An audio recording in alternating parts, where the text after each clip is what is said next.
Hello everyone, welcome to the series of Swastavritta. Today we are learning second chapter Dinacharya, which we have learnt in Ashtangarada second chapter. These are the notes of me prepared in uh, notes come shloka compilation prepared in my first year, which I am referring in my second year as well. So it will be easy for me to retrieve all the information that I have recollected in the past year. In the when we recollect the things, we usually remember the pages and the right hand side or the left hand side we have written the things. In that way, it's easy for me to remember all the things from the first year and retrieve all those things in the second year.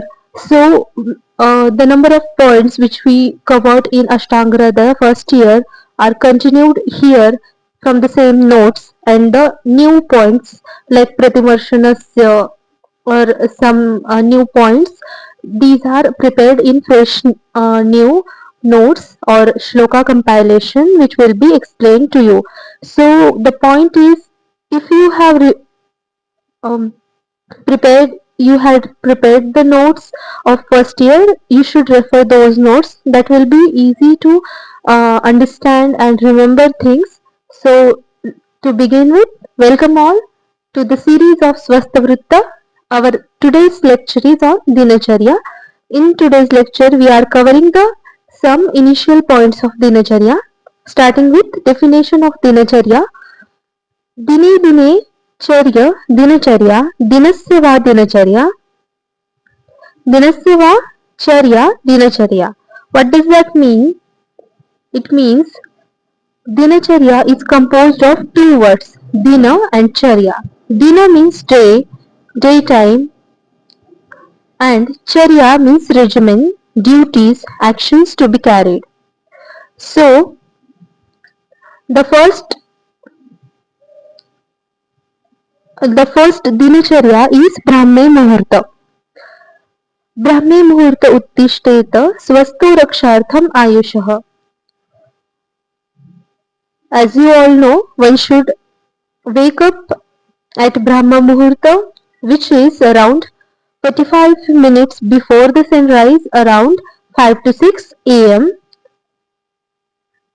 Also, you can remember the things like after considering the position of digestion or indigestion, the last 3 hours of the night from 3 am to 6 am is called as Brahma Muhurta.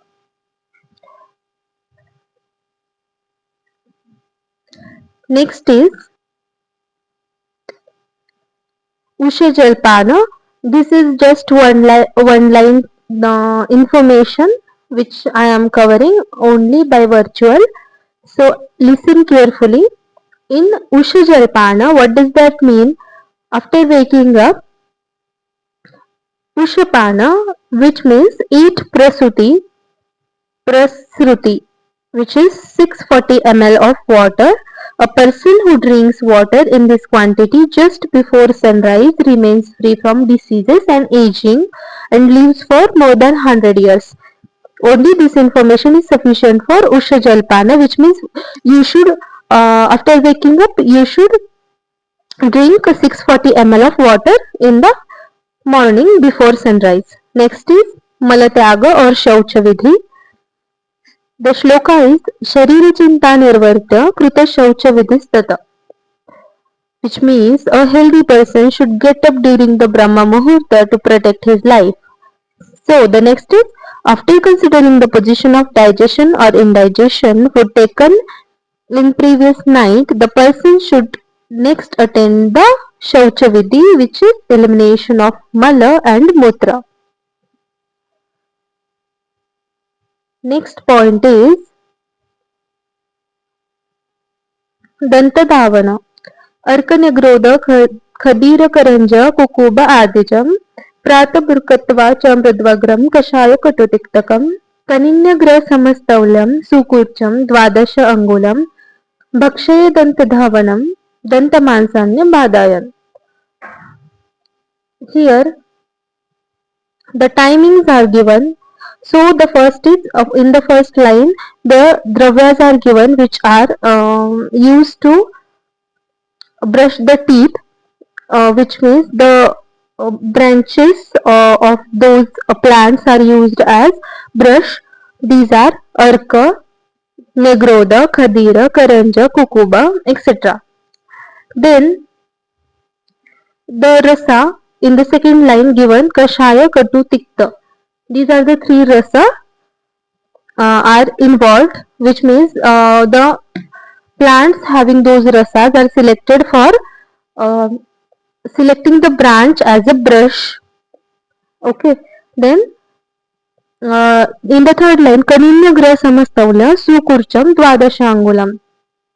Size and shape of the twig is given, that is Kaninya Gra Samastavlam, which means twigs should be of size of tip of little finger in thickness, and Dwadasha Angulam, which means 12 angula in length, and it should be straight. Next, Bhakshaye Dantadhavanam Dantamansanya Badhayan. The procedure is the top, its top made like a soft brush by chewing. The teeth should be cleaned without hurting or injuring the gums. Timings are morning and night time after meal. Next point is contraindications of cleaning the teeth, that is Dantadhavana. नाद्याद अजीर्ण वमतु श्वासकाशज्वर आर्दिति तृष्णा अस्य पाक ऋण नेत्र करणामयी च तत्. The following persons are contraindicated for dantadhavana. What are those? Ajirna, person having indigestion. Vamatu, vomiting. Kasa, dysphonia. Shwasa, cough, jvara, fever. Ardita, facial paralysis. Trishna, excessive thirst. Asapaka, mouth ulceration. Hridya roga, heart disease. Netra roga, eyes disease. Shira roga, head diseases. And Karna roga, ear diseases. These persons should not make the use of Dantadhavana. Next point is Anjana. Saviram Anjanam Nityam Hitam Tikshna Hitamakshna Stato Bhajeta. Saviranjana is good for eyes, so it should be Nitya, that is daily. By this, eyes becomes beautiful and capable of seeing minute things. The next shloka for Anjana is advantages of Saviranjanam. चक्षुस्ततेजोमयं तस्य विशेषान् श्लेष्मतो भयं योजते सप्तरात्रे अस्मात् श्रवणार्थ रसांजनम. Eye is predominant in tejas, which have Agni Mahabhuta and high risk of troubles, especially from the kapha. Hence, Rasanjana should be used once in a week to drain the kapha. According to Charakacharya, Rasanjana is applied once in a 5 or 8 days at night for lacrimation of eyes. We had done the practical of Anjana, in which I am telling you how they do. Make the person to sit comfortably. The physician, which means us, should stand in front of him, elevate the upper eyelid of the person with the left thumb and apply the collyrium to the interior of the lower lid, just below the cornea, starting from the caninica, which means the inner canthus, slowly moving towards the apanga outer canthus. After application of collyrium, the person should close his eyes and move the eyeball slowly to make uniform distribution. The eyelids should are also moved slightly. After half an hour, it should be washed with water. Holding the upper lid with thumb of left hand, the eye should be wiped with soft cloth slowly and repeatedly. If the collyrium sticking on the eyelid of the left eye should be wiped with the right thumb and on the right eye by the left thumb. These are not necessary for the last two.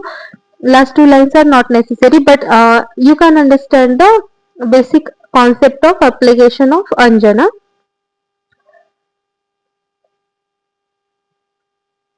Next, we will cover pratimarshanasya in this lecture. So, definition is औषधम औषधसिद्धो वा स्नेहो नासिकाभ्याम दीयत इति नस्यम, which means snehana processed with drugs are administered through the nostrils. This is called as nasya. Then next point is type of nasya. Tad dvividham shirovirechanam snehanam cha. There are two types, which are first one is shirovirechana and the second is snehana. These two divided into subtypes. What are they? Tvad tat dvividham api panchada means these two, above two are divided into five types. These are nasya, shirovirechana, pratimarsha, avapida, pradhamana. Kala. What are the timings for administration of pratimarsha nasya? Pratimarsha chaturdasastu kaleshu upadeya. There are 14 timings for the administration of pratimarsha nasya. Among them, I have written 5 timings. Tadyatha, tat alpothena, talpothitena, which means after getting up from the bed. Vyayama, being tired due to physical exercise. After exercise, administer the pratimarshanasya. After vyavaya, after coitus, divaswapna uthitena, which means after awaking from the day sleep, and sayam, which means in the evening. You can administer the pratimarshanasya. Then the last point is benefits of pratimarshanasya. Prakshalita dantena sevito. What does that mean? It produces firmness of the teeth and sugandha in the mouth. Vyayama maithuradva parishchatena asevita, which removes the tiredness of the physical exercise, coitus, and traveling on the foot it used thereafter. Bhuktavata sevita, used after taking food, it brings purity of passages and lightness. And pramana, nase nishiktam tam vidyata pratimarsha pramana. We can understand the quantity of pratimarshanasya to be the quantity of oil put into the nose which comes into the mouth when the person sucks air. That should be understood as ideal quantity. That should be administered as pratimarshanasya.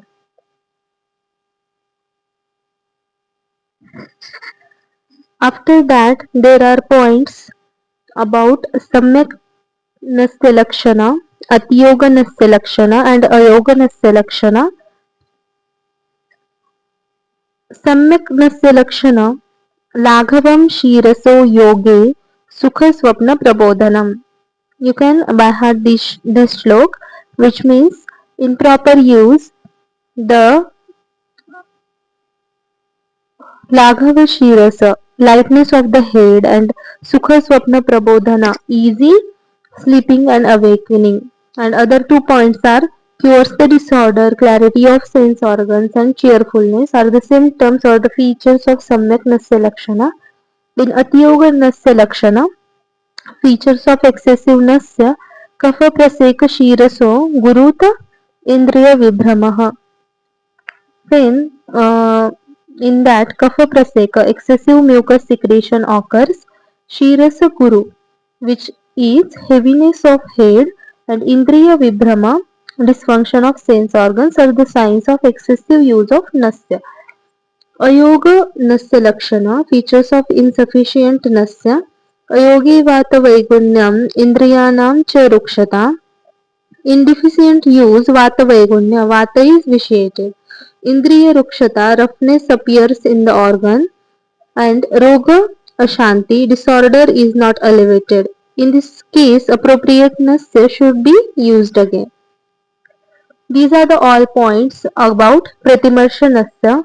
In the next lecture, we are studying the remaining points in the Dinacharya, as this chapter is really big chapter. We are dividing it into two parts. Stay tuned for the next lecture. Thank you so much. Bye bye.